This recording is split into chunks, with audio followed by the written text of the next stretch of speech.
The comment we just played to you from the SP, some say how prophetic, but others say it is just that you don't know what informed it. Perhaps now you know what informed it. So, my guests are seated. Professor Ernest Kofi Abuchi is Dean, UPSA Law School, joins us via Zoom. Dr. John Osai Kwapong, Project Director, the Democracy Project and fellow CDD Ghana, also joins us via Zoom. Amanda Okoko Clinton is Head of Chambers, Clinton Consultancy. She's right here in the studio, together with Alhassan S. Suhini, MP, Tamale North, and Deputy Ranking Member, Lands and Forestry Committee of Parliament. Ladies and gentlemen, thank you so very much for joining us on Newsfile. Thank you for having me. Right. So let's begin. And it is now public. The Chief Justice sent a letter to Kisie Jabing, the Special Prosecutor. It's a letter dated the 16th of May, 2024, addressed to the Honorable Kisie Jabing, Office of the Special Prosecutor. And it is titled, Petition by Martin Alamisi Amidu for the removal of Honorable Kisie Jabing from office as Special Prosecutor, pursuant to Section 15 of the Office of the Special Prosecutor Act 2017, Act 959. This is to forward to you a copy of petition dated 30th April 2024, sent to the Office of the President, which was forwarded to the Office of the Honorable Lady Chief Justice on 6 May 2024. Kindly provide your comments to the matters raised to enable the Honorable Chief Justice determine if a prima facie case has been made out. Thank you, and please accept my compliments. That's the Chief Justice, Justice Gertrude Saki Tokono. And now, members of the public are getting to know some aspects of this petition. And it's been summarized, our knowledge is being summarized in this fashion, that Martin Amidu is raising 6 issues. 1, that Kisie Jabing has been encroaching on authority. 2, that he's been inducing staff from sister law enforcement agencies to abandon where they are now and to join his place. 3, abuse of citizens' rights through arrest and detentions. 4, abuse of the judiciary. 5, procurement breaches. And 6, refusal to comply with RTI requests. These are his sins. A bit of a background. Encroachment of authority. We understand he's alleging that it is the president who should have appointed staff of the OSP and not the Special Prosecutor Kisie Jabing. And it's alleging that Kisie Jabing encroached the powers of the president when he engaged the services of 3 directors when he did not have a board at the time.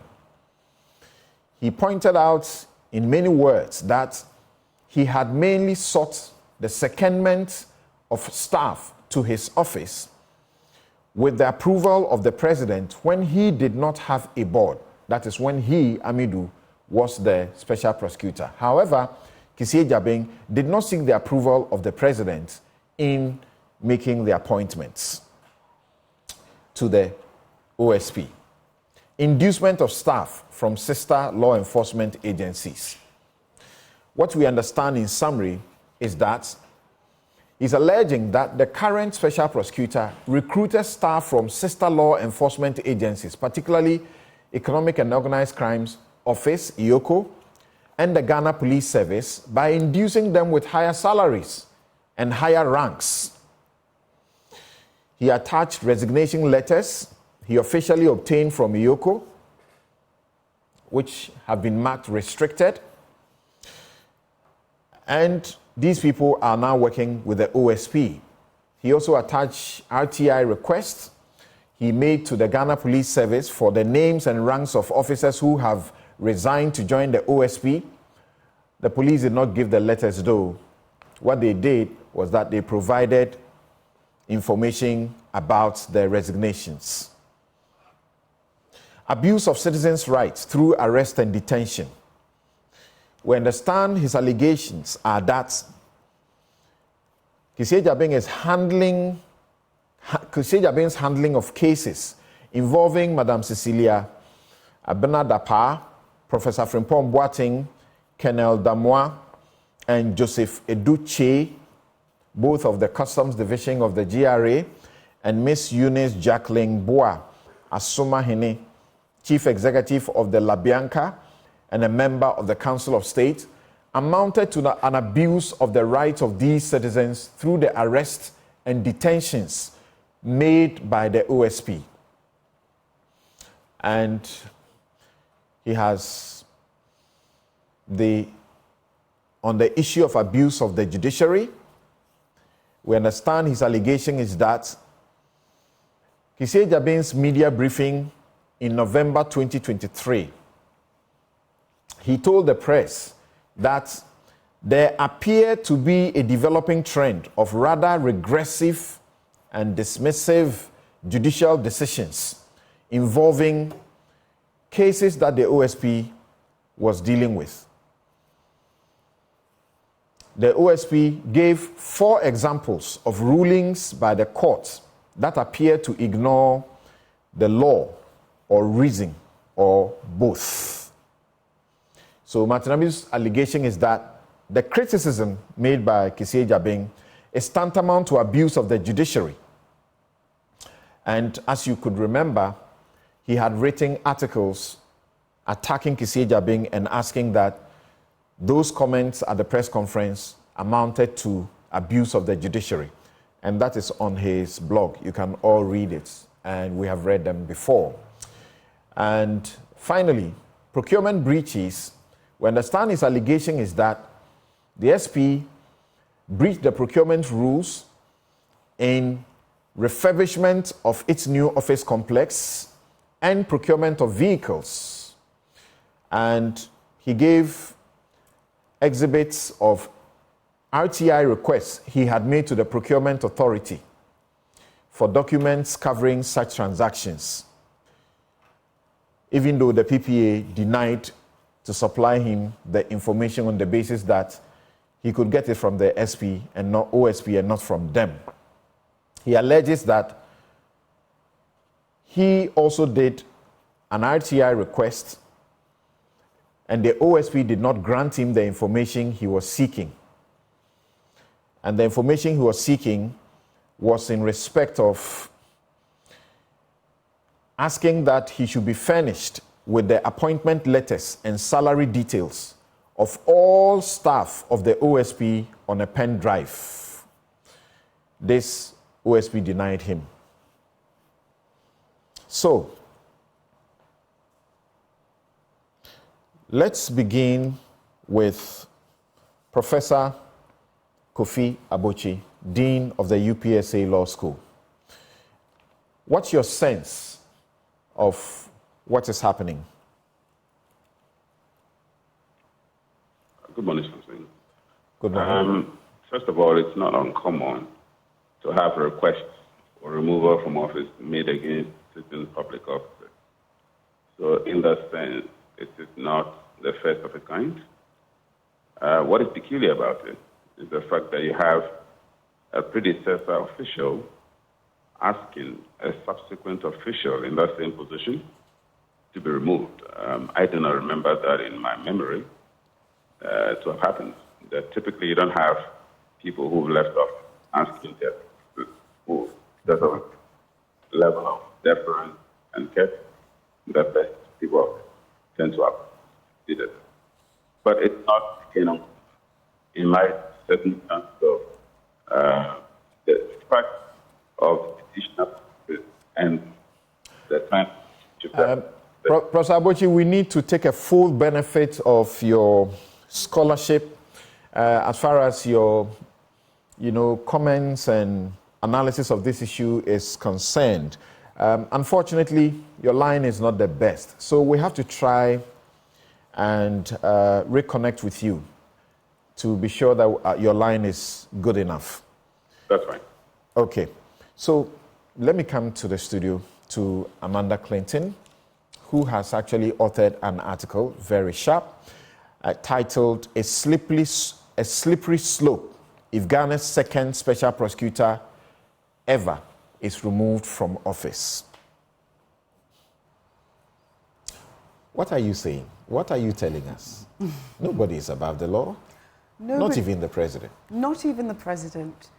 But I do think that Mr. Amidu's petition, although well laid out, does not go far enough to justify an investigation or a committee being set up, because I don't think a prima facie case necessarily exists apart from the procurement issue. You are seeking to do the Chief Justice's work for her. Well, okay, She's the one to determine if there's a prima facie case. Of course, but so perhaps we should help her this morning. For instance, let's look through his grounds and the fact that when you're looking at the Special Prosecution Act 2017, Martin Amidu can be, or the new special prosecutor can be removed for absolute misbehavior or incompetence, or conduct that brings or is likely to bring the office of the special prosecutor into disrepute or ridicule.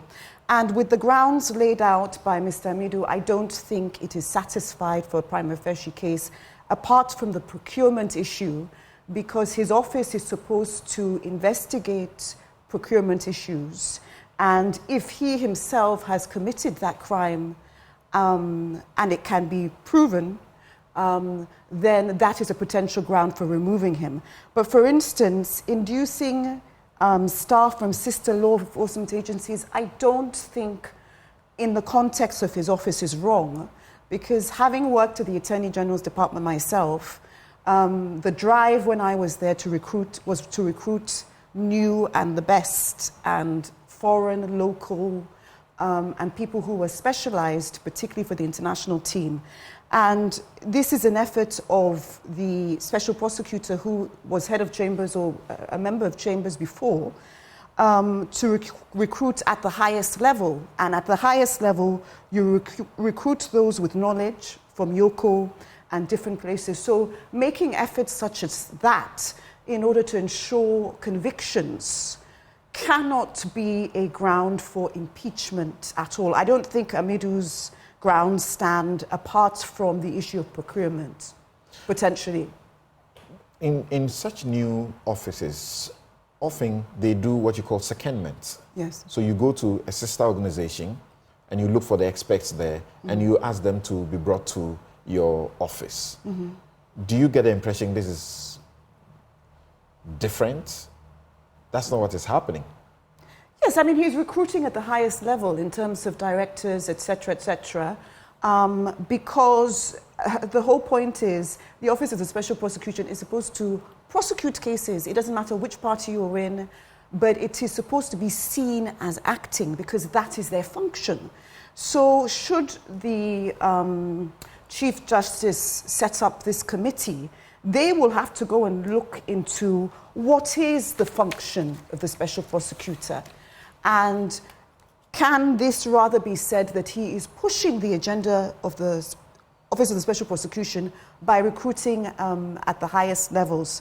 So I think that, for me, having read the petition, it is not strong enough, apart from the procurement issue, that if his job is to go after those who are committing procurement infractions within government in particular, and he himself has done that and it can be proven, then perhaps you can impeach him. But it's a very slippery slope. He's the only second special prosecutor. This is not examples of We've seen him receive monies as part of his job, etc. These are glaring examples. As a lawyer, you know Yeah. that criticism of the judiciary, as the Supreme Court itself has said once, however rambunctious, is not contempt of court. But we all must make sure that when we criticize the judiciary, we are tempered and measured. Yes. For someone at the highest office of the special prosecutor to take judges on the manner he's accused of having done, are you saying that is okay and that should not amount to abuse of the judiciary and to amount to a ground to remove you from office?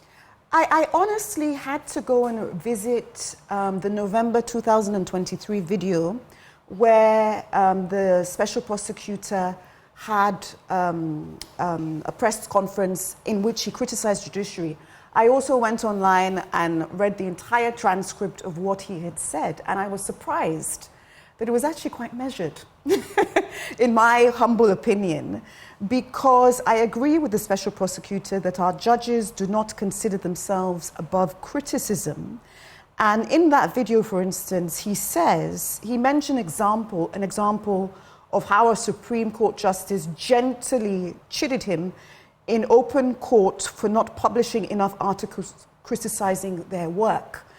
And I honestly believe the fact that he cited 4 examples, it was almost an academic examples of cases that his office was involved in. Yes, of cases that he was involved in, where it showed glaring examples of individuals' supposed immunity from being investigated and prosecuted. And the entire function of his office is to do that. And had he, for instance, made the remarks about the judiciary personal or just the wording, I mean, to tell you the truth, the wording was quite measured to me because it was in the context of actual cases. He may not be doing this in his private capacity as a private practitioner. Yes. But you know the ethics of our profession. Yes. I do know. The rules are clear that if you are involved in a case, you don't comment on the case. Yes, but he did wait until after certain decisions had been made in terms of injunctions, for instance. And he highlighted the fact that the Office of the Special Prosecutor prioritizes transparency in anti-corruption efforts by issuing media releases after major judicial pronouncements or decisions. And these releases inform the public about the OSP's position on whether the opinion advances the fight against corruption or not. And honestly, I really expected the video to be like over the top and just accusing the judiciary, etc. I've never seen such a measured video in terms of even just reading the transcript afterwards. He cited specific examples of how their work was frustrated. You haven't read... Oh, I read it. It's actually... Martin Amidu's, no, you haven't read Martin Amidu's criticism of that. When you say this was measured, Martin says this was over the top. He crossed the red line. He ought to have been whipped into submission that very moment because that's unimaginable. You don't do that. Yes, but again, I don't think our judges are above...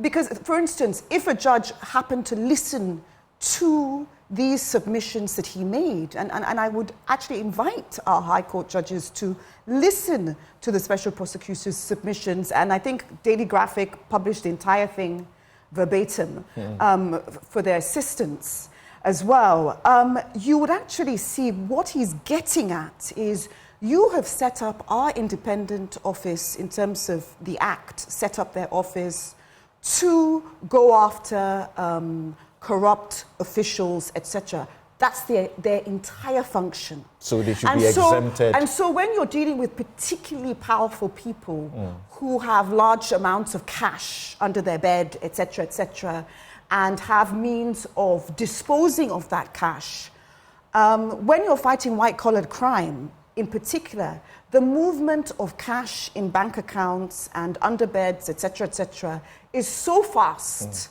that you need a judiciary that even overnight can do an injunction and can block it and can preserve the cash until a final court decision, etc. And so he, in a measured tone, cited examples, clear examples, of how a judicial decision had been made, but he does not believe those decisions support his office, and then he cited why. And for me, I think it is a slippery slope to remove him based on such an academic assessment of our judiciary. But if you're going to remove the judiciary him... Yes, but was very unhappy. Yes. In fact, there was a summoning of a meeting where he had to attend. We understood that he attended on his own terms. The constitution of even the group, the panel, where he was to go and meet, there were certain individuals that there were questions about the caliber or the class of people, who were being brought into a meeting with him that was like he was being taken to the slaughter. But he went there, and we understood that he was very unequivocal, unapologetic about what he was doing, and insisted that perhaps people do not understand the requirements of such a new office, that such a new office should not be subjected to and limited to, some of these, what people feel are regressive, antiquated rules of shut up, keep quiet, if you're an investigator, don't be seen, don't be heard, and all of that. Yes. I mean, in fairness, I would invite, I think, the judiciary and anybody interested in this to go online and to just Google the Special Prosecutor's video, November 2023, and also online you'll be able to find the full transcript. And in my humble opinion, I honestly believe that it was extremely measured. And it was measured particularly because he cited examples which meant his office was completely frustrated by their function. And if we look at the Office of the Special Prosecution Act 2017, and in particular Section 3, the functions of the office is to investigate and prosecute cases of alleged or suspected corruption and corruption-related offences, to investigate, to recover and manage the proceeds of corruption, and to cooperate and coordinate with competent authorities. And the judiciary goes to the heart of this mandate. I need you to hold it on there for me. That's Amanda Clinton. Professor Bochi, hoping that his line is clean now. Thank you, Prof. Good morning, Samson. Great, that's better. And forgive us for holding you on, because we know that you must move to a very important meeting. Right, so you were saying that, yes, this is not novel, but what? It is not novel, but I was indicating by way of a general context that what is novel about it, as far as I remember, but I don't think there's precedent, of a predecessor in office taking on a successor in office, not by way of the way he was removed, but by way of, or by reason of, challenges he has about how the successor is performing the duties of his office. So, that part is novel. That part I can't remember there's precedent too. But it's important in terms of the substantive issues for us to remember by way of foundation that the mandate of the Office of the Special Prosecutor includes a public engagement. And so that public engagement component of his work invariably will involve him doing things that may ordinarily be out of convention. It is not conventional, by way of standard practice, to have a lawyer go to court and then after court have complaints about how the justice was administered, especially not just a lawyer, but a public officer lawyer, so to speak. And therefore, if you look at the petition of the petitioner, he specifically refers to the fact that if it was a DPP, he could have been someone that perhaps dismissed. And that is true, possibly. And the reason is because there are ethical constraints on how we do our work, particularly as lawyers, in reference to the judiciary. However, in the context of the Office of the Special Prosecutor, things are a bit nuanced. And I think it's imperative that we understand it from that nuanced perspective. He has a public engagement aspect of his work. The question of whether or not he has done his work in a manner consistent with what the law expects as far as the public engagement part is concerned, is an issue that is open to debate. And I'm not going to make any definitive statements because this is a matter that is unfolding, that is about to be investigated, and the processes are still ongoing. So we need to respect that aspect as well and not make statements that may appear to be publicly prejudicial. So my statements are just general and open-ended for educative purposes. And the point I'm making, particularly in this context, is the fact that if you look at the law that establishes the Office of the Special Prosecutor, the law itself is framed around the 1992 Constitution in terms of the similarity of the offense or the circumstances under which the Office of the Special Prosecutor could be impeached. So Article 146 of the Constitution, for example, establishes the framework for impeaching judges. And the words that were used, among others, stated misbehavior or incompetence. The same rendition has been repeated in the law establishing the Office of the Special Prosecutor, in which the OSP can be removed on grounds of stated misbehavior or incompetence. Notably, however, both the Constitution and the OSP Act do not define what constitutes stated misbehavior. Incompetence, we can assume that we probably would recognize what incompetence is if we see one. But stated misbehavior presupposes that there are constituent aspects of what can be considered a misbehavior. However, because the two laws do not define it, the Constitution doesn't define it, so we can't make reference to that, and the Act also doesn't define it, it means that the one making a determination by way of the impeachment, the panel making the determination, will have to decide that a particular act meets that threshold of stated misbehavior. The question is whether acts that are considered just professionally objectionable, whether these acts will meet that threshold, or whether you need specific acts that go beyond just professional misbehavior to constitute an act of stated misbehavior. These are things, again, as I indicated, the law hasn't been tested in that respect, in terms of what constitutes stated misbehavior. If a lawyer does something, if a professional, if a public servant does something in the context of the office, whether that would be an act of stated misbehavior or just any act we find professionally objectionable. So an act that you may find professionally objectionable could be an act of holding a press conference, for example, and complaining about what judges, may have said or done while in the performance of their work. Whether beyond that constitutes an act of stated misbehavior is still one very much in the air. In my opinion, we haven't defined that and we haven't ascertained that. Prof, whilst we have you, and one issue that is coming up, debate among lawyers, and I have done an article 146 process before, which led to the removal of Loretta Lamte from Shraj, and I also took up led Kweku Bako to the Supreme Court to seek to challenge the removal of Charlotte Osei, unsuccessfully. But the issue that is coming up now is, first, the CJ writes to Kissie Jabing and say, bring your comment for me to make a prima facie determination. Some lawyers say you don't need Kissie Jabing to provide you anything to do the prima facie determination. And to some extent, if it is a bare allegation without more, it is the respondent that you are asking to try to supply evidence to help someone who may be into fishing. What do you say? They say she should just look in front of on the face of the documents and make a determination rather than asking for a reaction. Well, the fact that the law doesn't require something doesn't imply that you cannot do it. What you cannot do is what the law expressly forbids. So if the law expressly says you can't do X, then you can't do X. If the law doesn't say you can't do X, it simply means it is not a requirement, but it's a general permission. So if it's a general permission, you can do that. So the point I'm making is, by standard practice, the determination of the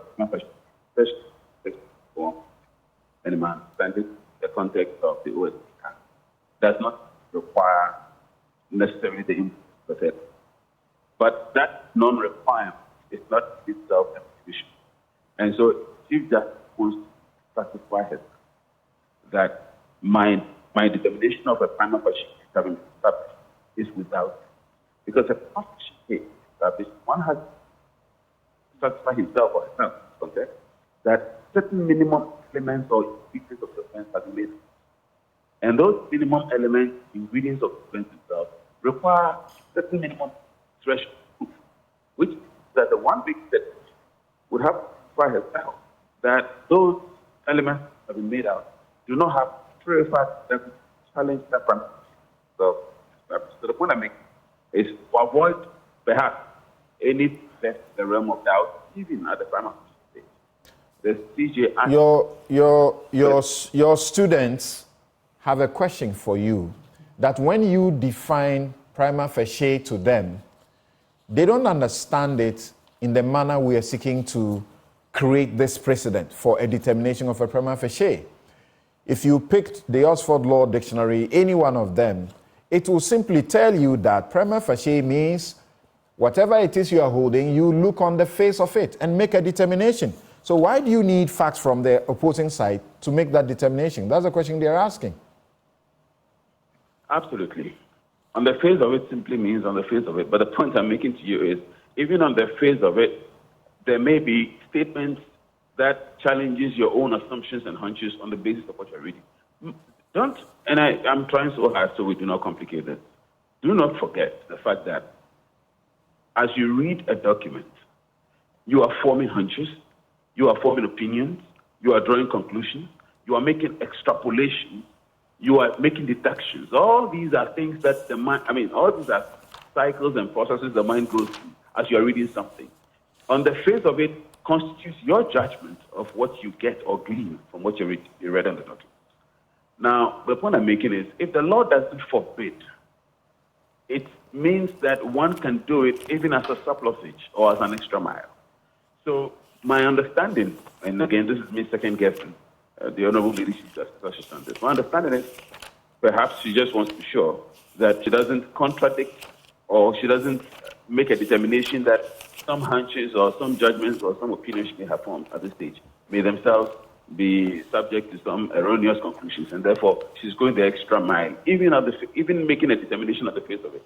She's going the extra mile of giving the option to. So, as someone who is very familiar with this kind of matters, and I remember when Richard Nyama filed his petition to the president, it was forwarded to the Chief Justice, Georgina Wood. She also required the Shraj boss to make comments. So it's a precedent. When the one about Charlotte Osei came up and her deputies, they were required to make their views. But this is one aspect that I will lead you a certain way, where I sought to challenge that kind of thing in the Supreme Court. Does it, and for example, in the first one that I did, there were several petitions, but only one petition was deemed to be competent and used. Must it take the respondent, Kissie Jabing, to tell the CJ who must make a determination of prima facie that if you look at section 75 of the Office of the Special Prosecutor Act, general immunity, an authorized officer is personally immune from civil liabilities in the performance of duties under this act if the authorized officer acted in good faith and on reasonable grounds. Remember, they have the powers of police according to the law. So just like judges also, in Article 127, Clause 3, a justice of the Superior Court or any person exercising judicial power shall not be liable to any action or suit for any act or omission by him in the exercise of their judicial power. My question is, if you say they have breached people's rights by arrests, take that against the immunity they enjoy. Should it take Kissie Jabing to tell the CJ that this is my defense, so throw that issue out? Again, Samson, I can understand the context in which you make your point, because the truth of the matter is, in standard legal practice, a person is called to open his defense only after he's raised an objection against there being no case and the court has heard the objection and the court basically has said there's a case to be answered, open your defense. So I can understand what you're saying. Ordinarily, the respondent or the response is taken only after a preliminary determination that there's a case, go ahead and respond to it. So I can understand that. But again, this is a peculiar terrain. Okay. You have a petition brought against a public officer, and then you have the Chief Justice as an individual to make determination of whether she thinks that there's enough case made on the basis of which the respondent should open his defense, or he has to open a defense to the petition that has been brought.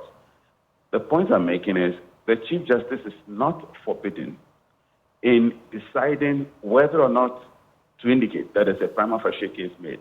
She's not forbidden, in my estimation, from hearing the other side before she makes it. It appears to be an extra mile that she's done, but the law doesn't forbid that being done. Right. And we can't put this in the same straitjacket that we put criminal cases in which a defense is only asked to. The next issue around that is, will all of this not be resolved if there were constitutional instruments or regulations about how to exercise this kind of power in respect of Article 296? And in a J-Chum versus the Attorney General, this is what Justice Sufai Akufu said. I quote, "However, I wish to express my misgivings and discomfiture arising from the absence of any consequential enactments which regulate the removal of justices of the Superior Court, and in particular, any detailed rules of procedure for the performance of such an important process as the removal of the Chief Justice of the nation. The provisions of Article 146 sketch out in broad strokes the basic procedures for the commencing and carrying out the process for the removal of justices of the Superior Court and the Chief Justice. And as aptly noted by my brother Professor Okran in his concurring opinion hearing, essential details such as the form of the petition have been left out. Also left vague and unclear are other essential matters such as the procedure to be followed by the committee in the performance of its assignment. This is only as may be expected, since the Constitution is not intended to provide details and procedural guidelines, but rather to establish a framework of the fundamental values and standards upon which substantive and procedural legislation may be and are expected to be built for good governance of the Republic. Is making rules. And she said other things, but for want of time, I don't want to go there. The issue about misbehavior, what constitutes it? She spoke about it. The Supreme Court spoke about it at the time. Is this the way to avoid some of these? No, I mean, I 100% agree with the fact that the detailing of rules always help clarify gray areas, twilight areas, and any prospect of confusion. So that would have been a very good way of resolving this. Indeed, Article 296 clearly spells out the fact that where the exercise of discretionary authority is by a judge, it has to be based on a constitutional instrument, on the basis of which certain details will have to be given and spelled out to avoid all these confusions. So I do fully agree with you on the fact that maybe all these speculations and uncertainties could have been resolved if the matter had been better clarified by way of a constitutional instrument. You mentioned that the judges about what constitutes status is, but it still remains an open-ended area, an open-ended situation in which we do not put the constitutive of stated behavior when allegations are become. And the constitutional states in Article 1511 that where anything constitutional, and in this case, because of the harsh application of it, where any constitutional, the things are spoken unless it is very spelled out and spelled out. So all pointers that complicate things, especially when it gets or penalty that should follow an act deemed an act of. Your line is getting bad again, but I'll try my very final question to you, Prof.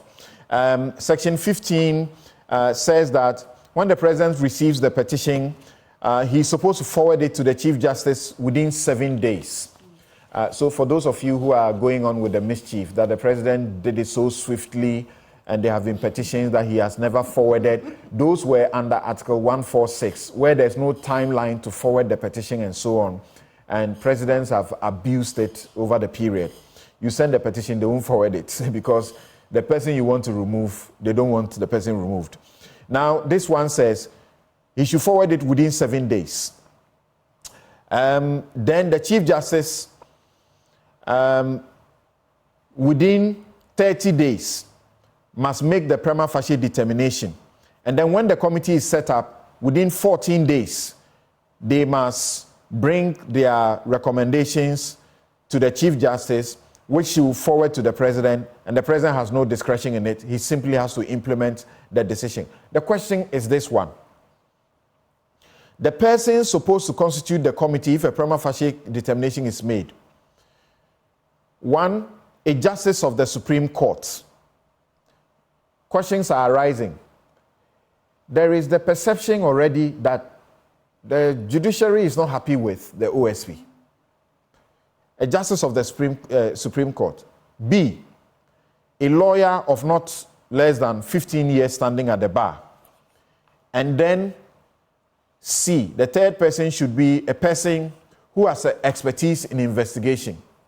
The question is, OSP, IOCO, having problems, theft wars.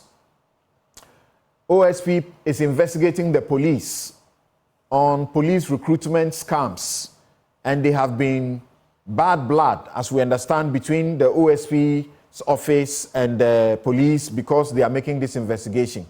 So if you need a justice of the Supreme Court, then you need a person with expertise in investigation, most likely to come from either the police, IOCO, or one of these security agencies.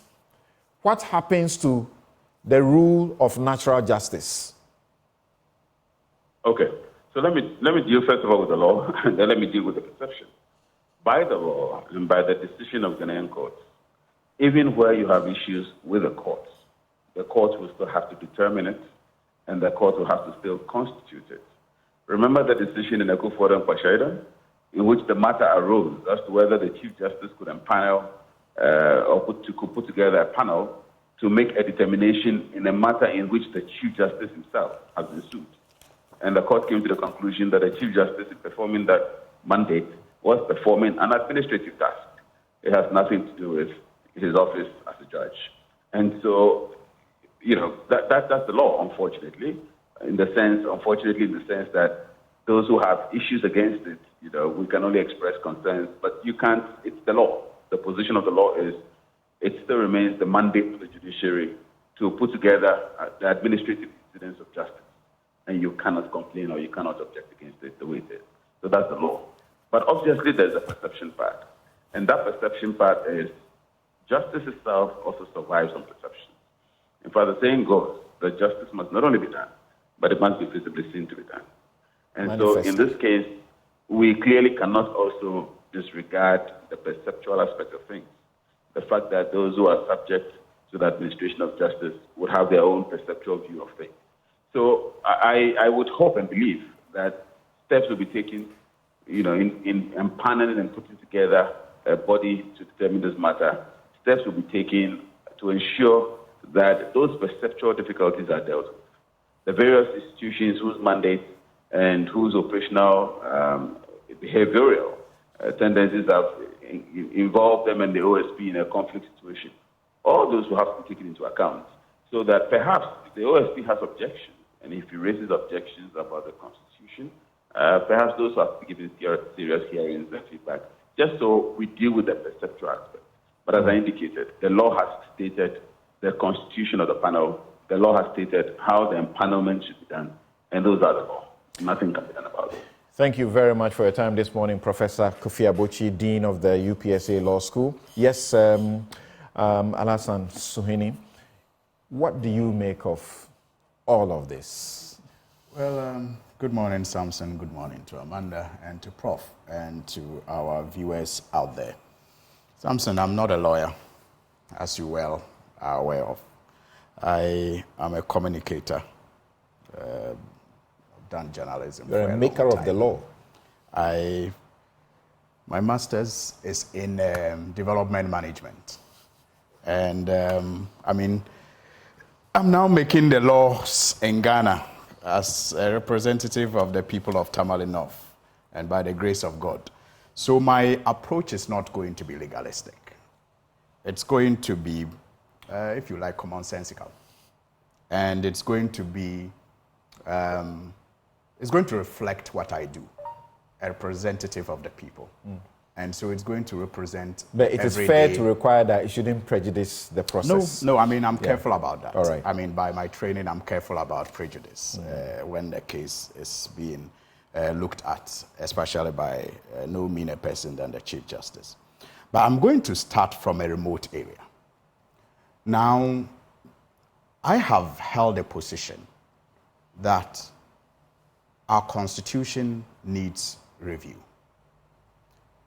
I've heard calls for a constitutional review, and I agree with those calls. But I've often said that our problem as a country is not more with the text of our Constitution than it is with the people that we put in office. It's not more with the text than it is with the people we put in office, the attitude of the people we put in office. Look, some of the inadequacies of our Constitution has come to light more of late because the government in power, with His Excellency the President, have sought to push the text of the Constitution to, in some cases, absurd limits. And that is why people are raising their voices more than ever before that there's a need for a constitutional review. Morality counts in the application of law. The morals of the people in charge is supreme. Look, we have never had a ceiling as to how many ministers a president can appoint, for example. But no president has ever so abused it like now. And so it doesn't matter how well you draft the text. If you put a person who doesn't have restraint in power, you are going to have another situation. Look, and I'm making this point because there are 3 appointments that His Excellency the President made that I thought, by all standards, with good governance in mind, with the aim of building and strengthening institutions, he would not have considered. The appointment of Madam Jean Mensah to the Electoral Commission. For me, any well-meaning person would not have considered her, not because she's not qualified, but because of the history of that institution, given the way Charlotte Osei was removed, the basis upon which she was removed, and the attitude of Madam Jean Mensah running IEA and her long conflicts with some political parties. I mean, if you wanted a person the political to go without a baggage, always aggrieved with somebody or the next. I'm not talking about IEA was doing a very good job, and I think they do. And Jean Mensah was leading that, even making sure pioneering, draft legislation for. Something. For I mean, good we are all governance. entitled to our opinions. That's your opinion of the IEA. I'm saying that. Let's try and stay. If you pardon me, like I said, I'm not doing legalistic. I'm doing, my assessment of the issues as I understand it. And I'm saying that I will get to this matter, but that's why I sought your permission to start from a remote area. Look, the IEA may have been doing well, but it's also on record that the IEA, when Madam Jean Mensah was leading it, constantly was at loggerheads with the NDC.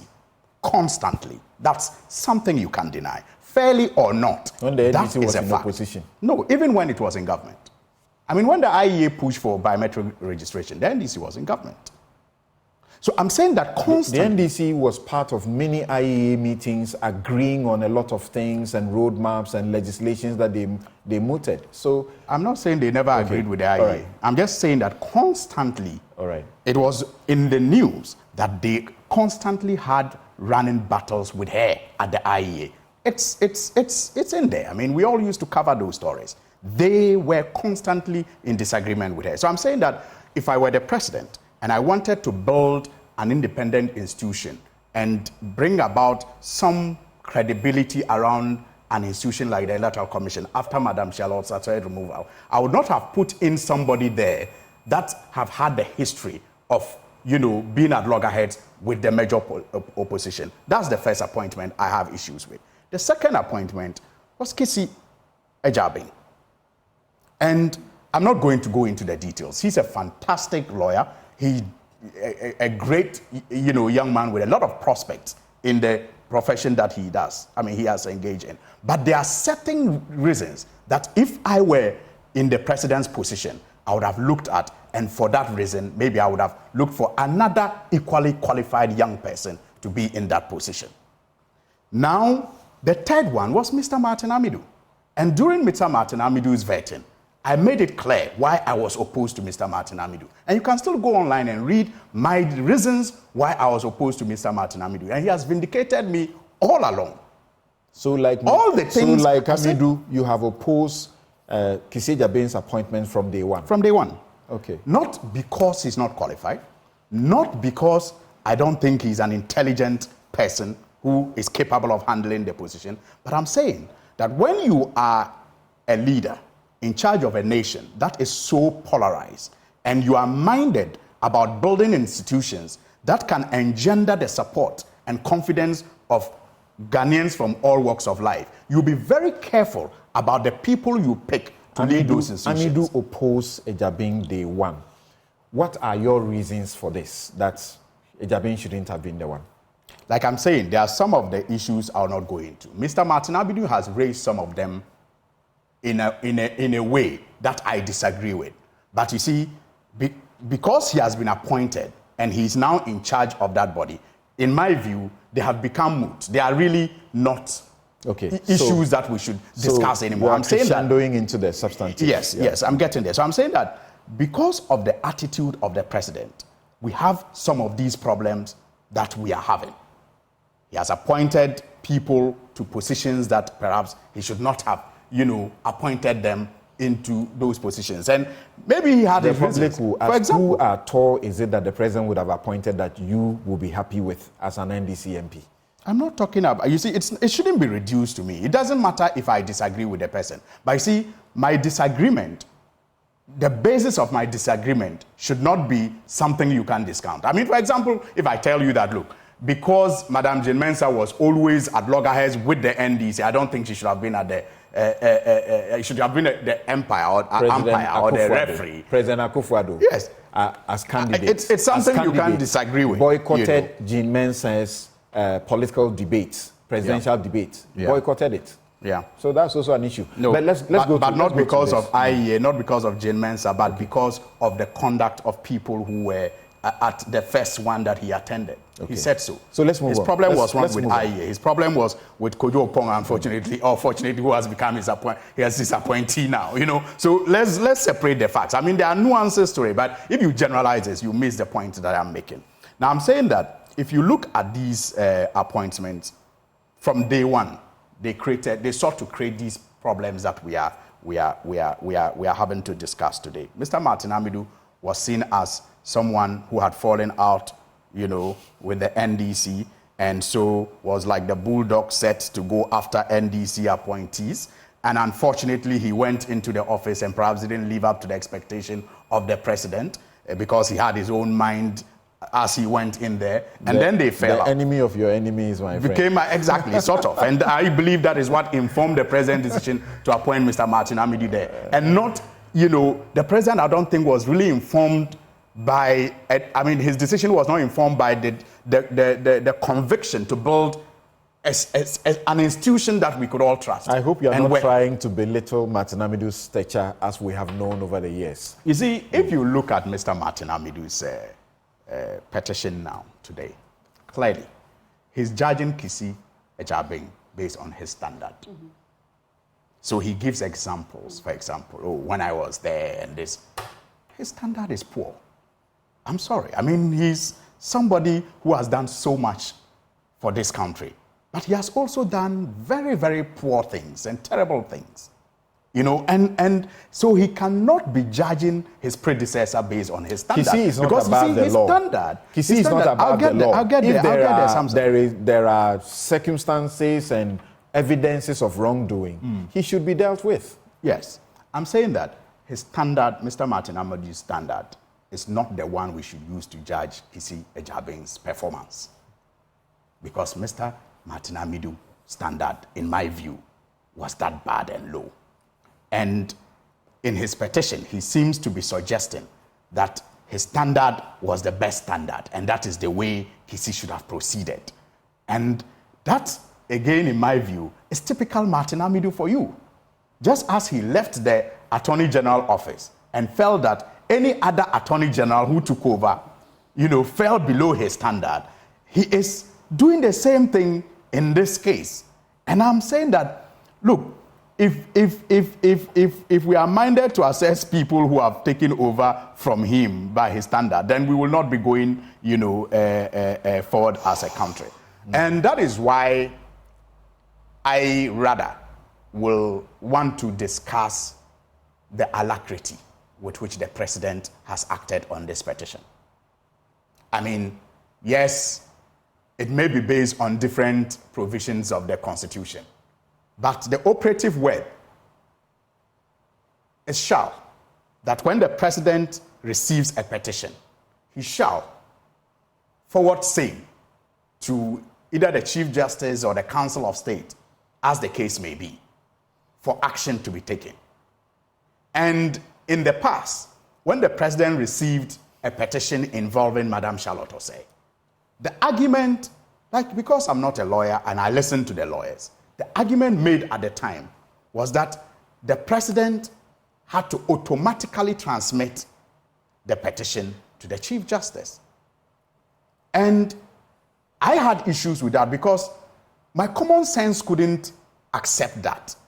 I didn't understand why the president would have made a poster boy for any petitioner. He's just a conveyor belt. I couldn't understand that. I thought that the framers of the Constitution had a motive, making the president the recipient of a petition. Because he's the appointer. Yeah, but you see, he should be a gatekeeper of a sort, in my view. That is what I thought. But the lawyers educated us otherwise and said he was supposed to just be a conveyor belt. Correct. I disagreed with that commonsensically. But legally, I grant the lawyers who are trained to interpret these things. Because he has no duty, he has no business in the process. But even with my difficulty with the explanation that was given, the legal explanation that was given, I was expecting that on that note, any other petition that the president received would be treated the same way. That it is, you see, things must be logical, so as for not to, assume bias or assume ill motive. So if the president acted in that manner when Charlotte Osei was petitioned against, I expected that when Jane Mensah is petitioned against, I'll get the same attitude from the president. But it's on record that the president has been petitioned not once and not by one person, but two people at least I know, two different petitions that I know of against Madame Jane Mensah. And the president has not as much as even acknowledged the petition being sent to him. And so you begin to wonder, what makes the president act? Is it when the petition is in sync with his agenda? Or is he really a law-abiding president who has sworn by the Constitution to uphold the Constitution of Ghana? Clearly, with the two examples, the latter is the case. It seems he acts only when the petition is in line with his agenda. And that is why some of us are but of as the... I noted, Yes. this one, so you in Parliament decided that since presidents want to abuse the constitutional provision, Article 146, which simply says you receive it and you forward, and it doesn't give timelines. We know that good people can even make bad constitutions good. Yeah. But presidents have abused this. So you decided that for the OSP Act, let's put timelines there and force the president to forward it within 7 days. Yeah. The CJ is forced under compulsion to determine within 30 days. The committee that will sit should not also sit forever. They have 14 days within which to bring their decision. 90 days, I think, Section 55. 90 days, thank you very much. 90 days to make their decision. So this is it. This is an improvement on that provision. So in this case, you can't make that comparison. Well, again, I'm not a lawyer, but I'm sure you agree with me, as you educate us, that an act does not, overthrow a constitutional provision. It may clarify it, it may enhance it, but once the Constitution says, and my issue really is not with what the president has done by forwarding this. My issue is with why he has not done same in all cases. I'm not challenging the president for doing what he has done. Yes, he is going by the dictates of Act 959. Right, Section 15. Section 15 of Act 959. But I'm saying that we also have Article 146, is that it? Yes. And we also have petitions that have been sent under Article 146. And he is minded to act on an act of parliament. How come he's lackadaisical? He's pussyfooting. When it Presidents generally have abused Article 146 because when the petition the generality of the abuse doesn't make it unquestionable. Yeah, all right. The generality of the abuse doesn't mean we shouldn't question it. All right. So the point I'm making is that I think that the problem is with the attitude of the president. Even before we go into the merit or otherwise of Mr. Martin Amidu's claims, I think that we are faced with this problem because we have a president who is regime-centered more than he is concerned about the building of a state that should have institutions such as the Special Prosecutor Office to help in the fight against corruption. Okay. His commitment to the fight against corruption by all intents and purposes, and the things he has done in the past and the things he's doing now clearly show that it's zero. He's not just committed to the fight against corruption. He is interested in... He passed this act, which is a most effective way to fight corruption. Is it? He is the one who eventually ensured that the Right to Information Act was passed, which is another great move to bring sunshine, which we say is the best disinfectant. Professor Kwapong, thank you very much for joining us. But Samson, from RTI a good governance angle. It's not about passing these laws, because these laws, in fact, I'm sure they were drafted and they were pushed long before he became president. 20 years. Yes. So if they were passed, we will expect a certain level of commitment when it comes to its implementation. You're right about that. The RTI you're law, right about that. Only recently, when the Sweeney, he was written to. Let's okay, so I'll let you proceed at least. So you see, agree with me when I make that, if you are familiar with me as one of the lead campaigners for the RTI Act, you will know that I have stated without any equivocation that the RTI law was ripe and was about to be passed by the NDC government in 2016. Absolutely. But the NPP, because you had delayed, the NPP shut it down because they wanted to take the praise for it. And they have done it. So whatever the situation, they did it. Yes, Dr. Kwapong, thank you very much. I know that you will look at these matters from a governance, good governance angle, as the CDD will always do to assist us. How do we look at this? Thank you, Samson, and good morning to everyone else. So after going through and reading through the petition. If you recall, last November, after the special prosecutor held that press conference, we discussed it on Newsfile, and I took exception to the way he addressed the judiciary. And I recall saying that it is not every time that you would get the outcome that you want from a given institution. And that when you don't get it, it doesn't necessarily mean that the institution has conspired against you or it's trying to undermine the work that you're trying to do, right? And so that was the issue that I had back then in the way he described some of the decisions that had been made by, I think he made reference to some 4 specific cases. I was also concerned at that time and still remain concerned that we are also currently in an environment of deepening mistrust in our key institutions of governance. And so when certain voices speak in certain manner, it only further erodes that trust and compounds the issue. However, from a governance perspective, as to whether this rises to an impeachable offense is where I draw the line, right? So Mr. Martin Amidu has every right to point to certain things and use that as a basis as to why he doesn't think the special prosecutor has to remain in office. But as I look at some of the bases, I keep asking myself, do these rise to the level of, an impeachable offense and for which he must be removed from office? As Prof. Abochi said, the standard is it has to be stated behavior and, incompetence. But what really is stated misbehavior? In the US, we have the same fight over an impeachment provision which says high crimes and other misdemeanors. And the sort of conventional wisdom is that, well, high crimes and other misdemeanors as an impeachable offense is what a majority of the House of Representatives say it is.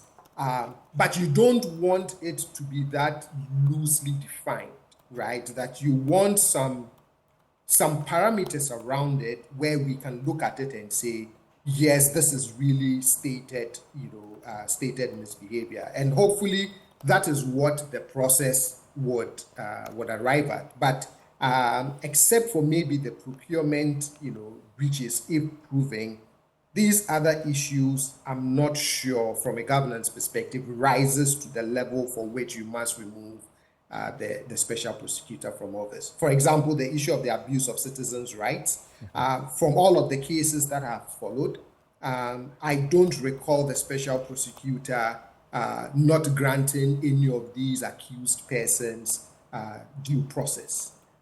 Yes, the fight against corruption is one that can't be, fought gently. So maybe his approach may have been, aggressive, whatever you may want to describe it, but still, it was geared towards ensuring that, these cases are prosecuted to the extent as possible and make a determination as to whether corruption or other corruption-related offenses have been committed.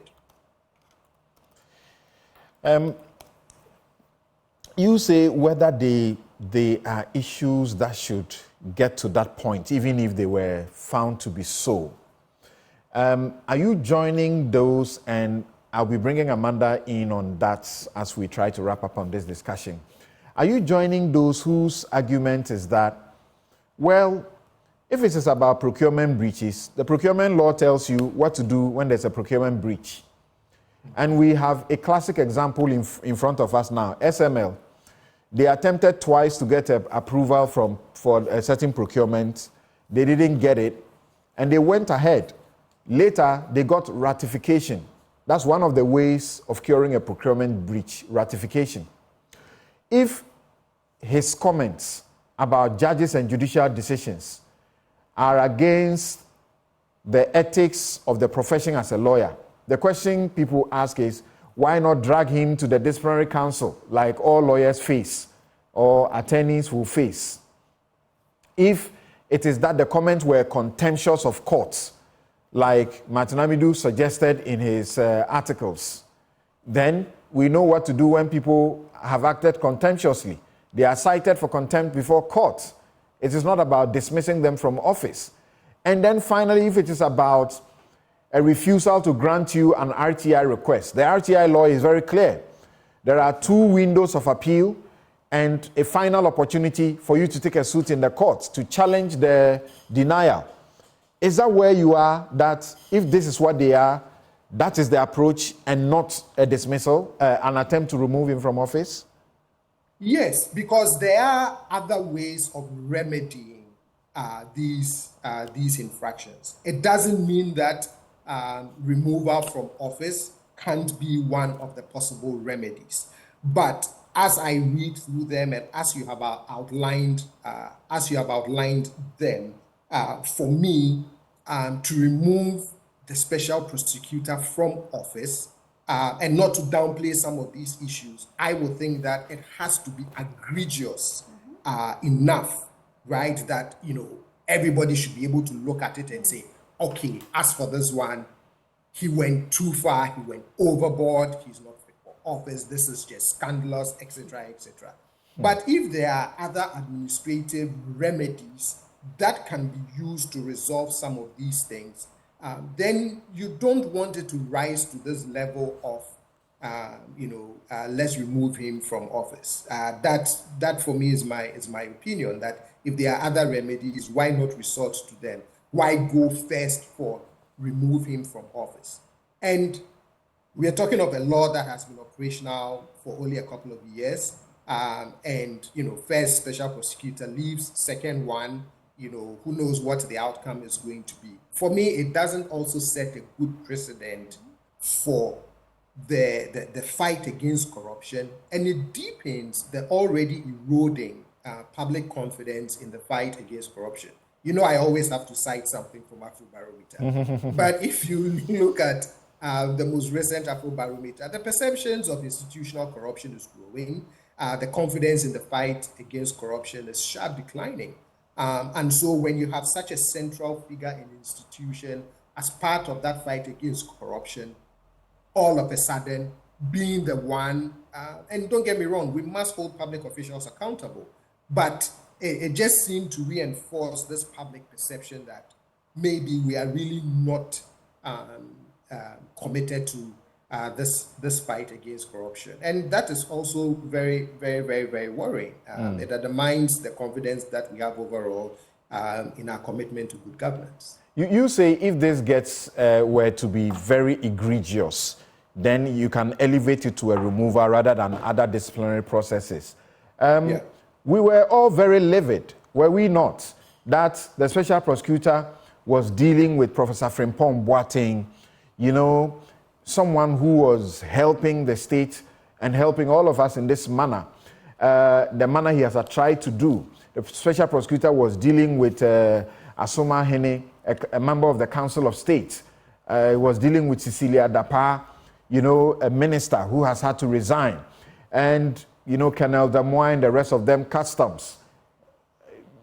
And if he says that he's breaching their rights in the manner he arrests them, how egregious do you want it to get before you elevate it to something for removal from office?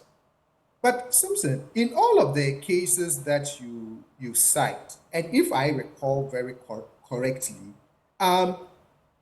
due process was also granted them. I don't recall that in any of these cases he either arbitrarily, arrested them, or the search of Madam Cecilia Dapa's property, he did it without a warrant or without seeking the necessary administrative procedures to be able to do that. If for anything at all the things that he has brought against these individuals, they have also had an opportunity to respond to him by challenging some of these decisions. And they have been successful in some of the decisions anyway. Precisely. So at the end of the day, he's gone about his work the way he saw it fit.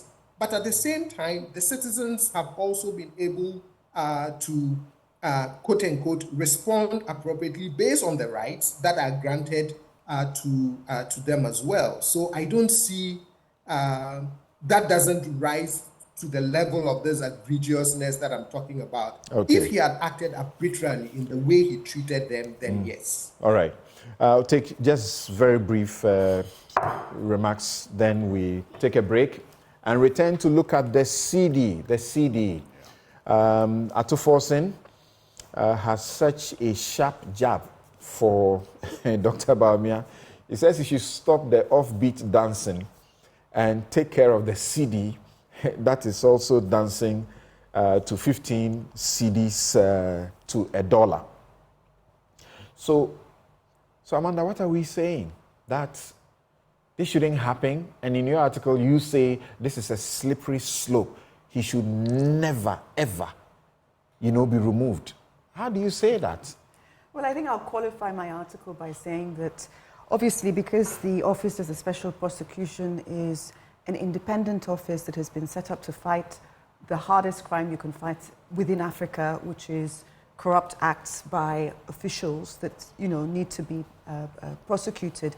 The standard is very high, and Mr. Amidu's petition simply, on the face of it, prima facie, does not meet that standard on any level, because this is about misbehavior or incompetence, and as the gentleman just said just now, it's about just a sort of this high standard or other misdemeanors. Do you see what I mean?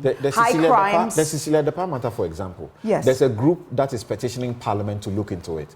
Yes. Do you hear some of the claims they make? They are saying that it looks like there is a cover-up, an attempt by all the institutions that are dealing with it to let the woman go. And that OSP did its bit. And that they are actually pointing us to, they say there are over 20 statements that OSP interviewed the people involved, Cecilia Dapa and her family, that one of them, a cousin, had actually said she was carrying, $200,000 or so. And that money, because you have to declare, this is what she did. That's what she has put in a statement before the Office of Special Prosecutor. Mm-hmm. And that Oyoko should have paid attention to it. That she said that money, what she did was that when she was getting on the plane, she gave as many people as she could, 10,000 each. Because if it's 10,000, you don't declare, right? Up to 10,000, yes. Yes. So she gave as many people as she could find, 10,000 each, so that when they got to Ghana, then they gave the money back to her. That's how the source of that money. Yes. They say that's the definition of money laundering in itself, I think, to circumvent the process. So Martin may have a point somewhere. Well, I mean, the ultimate point is that the Office of the Special Prosecutor has been set up for such investigation, and they did their job according to Section 3 of the Office of the Special Prosecution Act, which includes investigating and prosecuting cases of alleged or suspected corruption, which happened in the case of Dapa and Professor Boateng. So, again, he was acting within his job, and if we start persecuting the second special prosecutor to the extent that the standard, in my opinion, has not been met in terms of misbehavior or incompetence, of high crimes and other misdemeanors, etc., with this petition. And so if we remove him, it means the office itself will be politicized, and every future person that goes into the Office of the Special Prosecutor will be persecuted potentially in such a way, whichever government there is. So I do think it's very good that the Chief Justice has invited the Special Prosecutor to comment before she decides if the prima facie case exists, because prima facie means that the petition is viewed as correct unless proven differently. So he would have to answer to 6 of these claims, and in his capacity as Special Prosecutor, say why he pursued that and why that was not misbehavior or incompetence. And so his actual written statements can be considered by the Chief Justice, and if she still doesn't think it's satisfied, she can send that to a committee to review for 90 days. But it's a slippery slope that I don't think that we should take. In the politics of it, just a minute, in the politics of it, you're beginning to hear all sorts of, like you will always hear when these things happen. And in the reports, that's when this matter came up, when the media was reporting it, you hear that there was a demand on him to resign earlier, sometime last year. And it appears that when he declined, it's like, at all costs, we'll get you down. And also the suggestion is, he's going after our people. In case we don't win power, we are dead. Let's get him out and bring somebody in now. And when a person comes in now who, is one who is ready to play ball with us, who's a party person, they will not prosecute us. And that is why the Office of the Special Prosecution has been set up, because, I know some of our previous Attorney Generals, for instance, were very offhand in going after certain people because, they felt as if as soon as they are out of power, they would be, they would go after them too. And so that is why Offices of the Special Prosecution has been set up, because the function is to investigate and prosecute cases of alleged or suspected corruption. And if this office is to maintain its independence, then we cannot get rid of the special prosecutor based on Mr. Midu's petition, which I do not believe is so outrageous. For instance, was it found to be $10 million in his bank account, in a Swiss account, related to a particular minister, etc.? That is glaring. For instance. Okay. All right, thank you very much, Amanda Clinton. Basically. A minute comments, then we take a break. Wow. We come to talk about the CD. That's going to be difficult to do in a minute. But I will try and summarize what I said earlier without introducing any new things because of the time. The point has to be made that my estimation of things is that Mr. Martin Amidu is seeking to judge Mr. Kisi Ejabin by his standard, and unfortunately his standard is not the best, and perhaps he has to be told so, and we all have to appreciate it as a fact. The removal, like you have also indicated, in my view, is far-fetched, especially if you look at the issues that he has raised. There are issues that have other means of addressing them, and so it is far-fetched. Apart from the fact that except this is part of the agenda of the government, to remove anyone who, is not seen to be playing ball with them in the fight against corruption. And Mr. Dumolevo, experience comes to mind. The fact that he was forced to proceed on leave when only recently we have heard about what happened in GRA, and asking people's age was a matter of national security that had to be protected. So I am sad, however, that Mr. Martin Amidu seemed to be lending himself, to this agenda of removing people who seem to be acting independent of government control, especially because he was a victim, or at least he made us believe that he was a victim of the same, grand scheme by this government. He's in a place you can trust that he is doing something genuinely, and not like people are saying that it is hate, it is jealousy, something he couldn't do, this guy is doing it. This is the man who left that office and used unprintable words on the president. That's why serpent of corruption. That's why I'm saying that I am disappointed that no matter how well-intentioned this agenda is, I'm disappointed that it has given the president, who over the period has proven to be very, active when it comes to cutting people to size, people who stand in his way to size. I am disappointed that no matter how well-intentioned Martin's agenda is, it has given this president the opportunity to do what he has done to others who have decided to act in office independent of his control.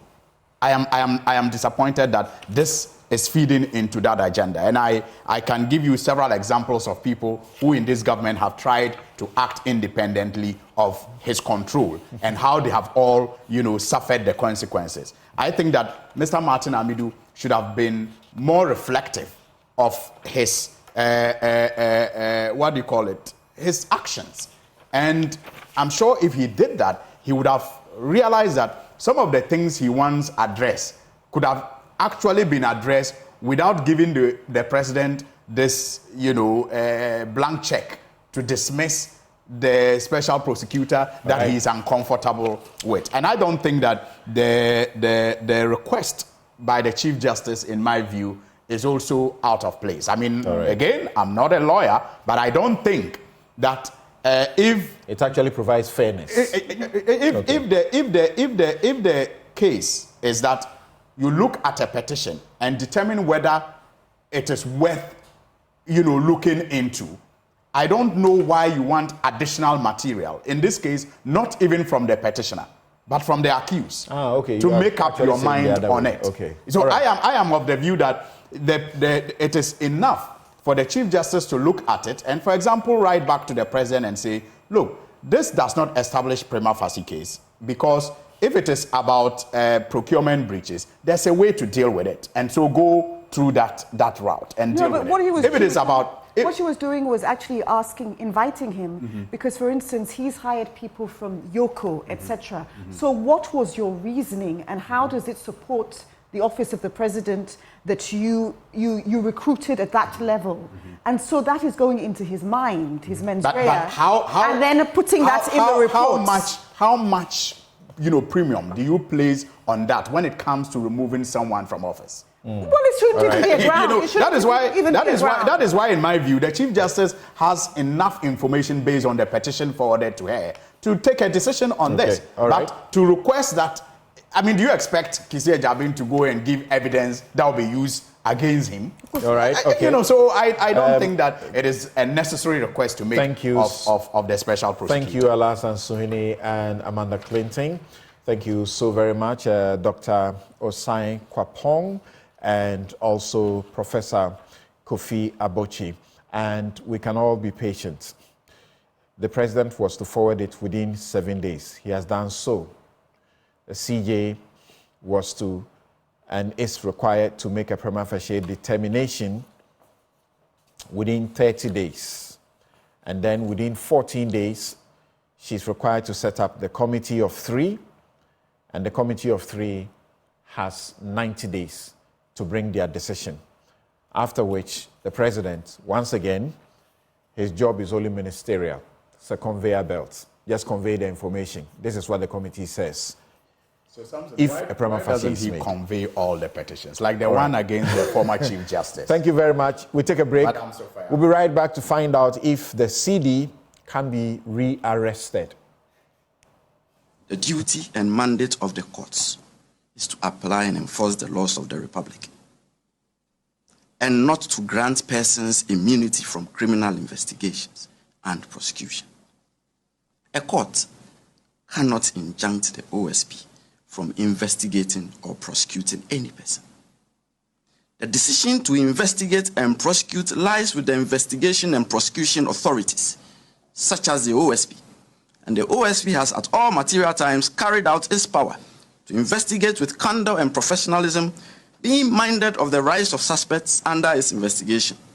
It is also of the utmost importance that the judiciary should not interfere with investigation and prosecution authorities in respect of matters which are within their statutory powers. It will be gravely inimical to public policy, the fight against corruption, and the administration of justice if the court stepped into this arena to decide who should be investigated, who should be prosecuted, and who should not. That is not the function of adjudication. I do not intend to sound as though I'm predicting doom, but we are facing doom, and this is it. When I was sworn in, and in my life, when I take on the reins to do something, I do it to the best of my ability. They say I'm a